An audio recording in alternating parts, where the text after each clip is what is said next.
After 5 days of dull testimony focusing on a 700-page FBI file, things heated up today in the James Whitey Bulger trial. Disgraced former FBI supervisor John Morris took the stand, and that prompted some fireworks.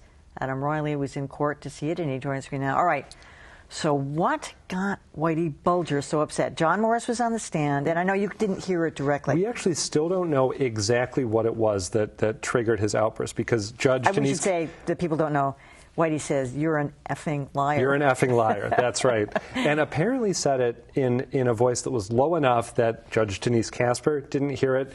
We don't really know if the jurors did. I think for almost everyone in the media section, when this came up, when they recessed and we heard that he'd had this outburst, it was a surprise to all of us. So we don't know exactly what triggered it. But it was interesting. You could tell over the course of this trial, Bulger has spent a lot of time not looking at the various witnesses who've been called. But in this case, he was making a lot of eye contact with Morris, and there was more of in his, the direction of his gaze and just in his body language, there was more of a feel of palpable hostility today.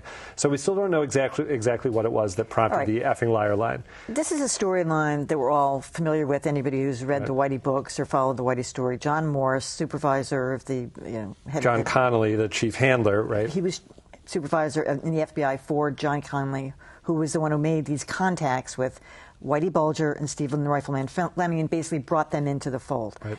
But before, I mean, how did it happen then that Fleming and Bulger is going through John Connolly to give John Morris $7,000 in cash, a beautiful bottle of wine, we heard a lot about a champagne ice bucket? I mean, for what reason? To compromise him? I mean, why? Well, it's to ensure that he would be on board with John Connolly, allowing them basically impunity to do whatever they wanted in return for the information that we're providing. But we heard broken down extensively today sort of the way this relationship developed, at least as John Morris wants to relate it now. And it's fascinating to hear his account because it starts out with John Connolly. So John Morris isn't from Boston.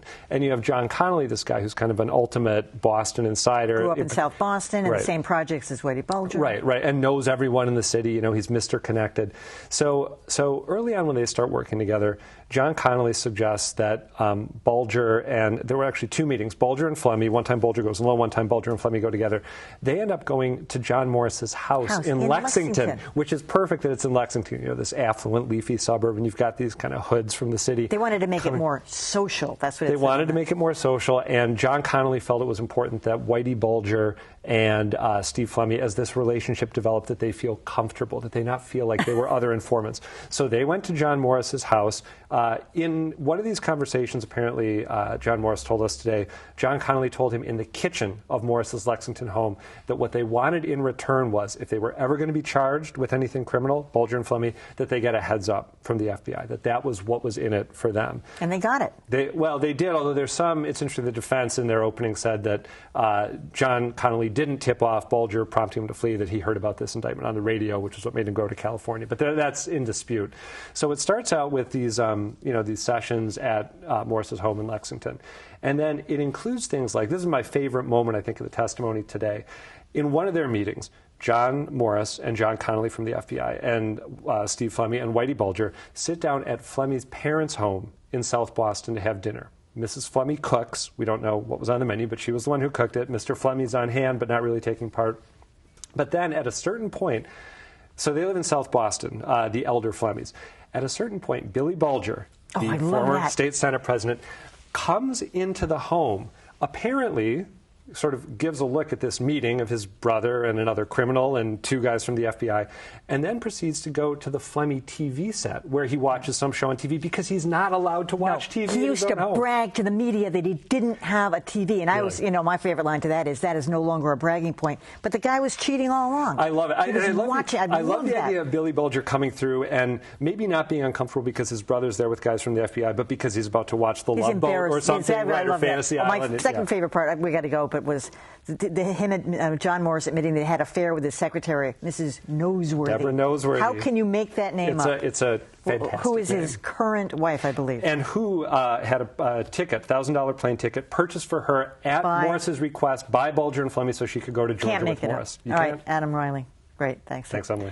All right, and that is it for Greater Boston. Next week, Gail Huff tours some of Whitey Bulger's old haunts in South Boston.